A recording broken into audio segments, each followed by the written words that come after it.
Staf Khusus Menteri Bidang Strategis Komunikasi, Bapak Rudi Sutanto.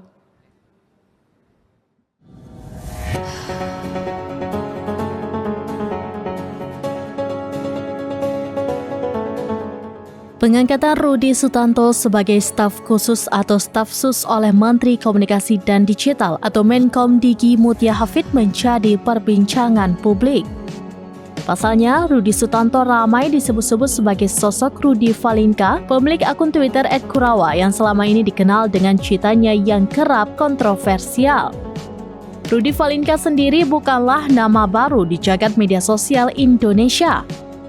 Tulisan-tulisannya di media sosial terkadang tajam dan provokatif sehingga oleh lawan politiknya ia kerap disebut sebagai buzzer.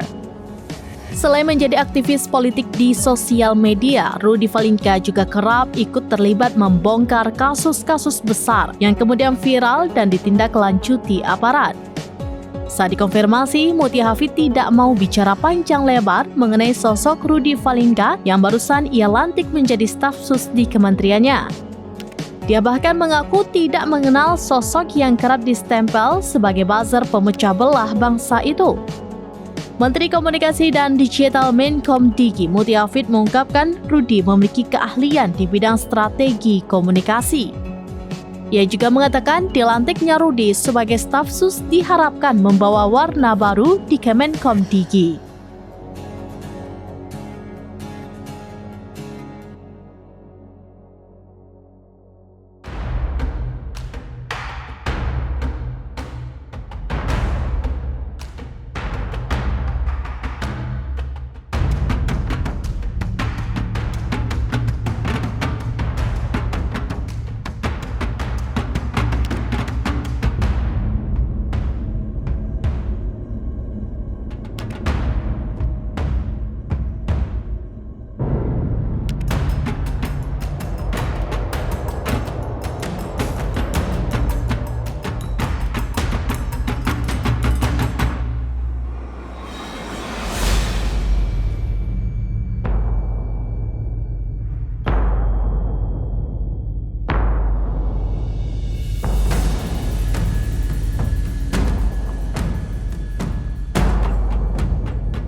Download Tribun X sekarang, menghadirkan lokal menjadi Indonesia.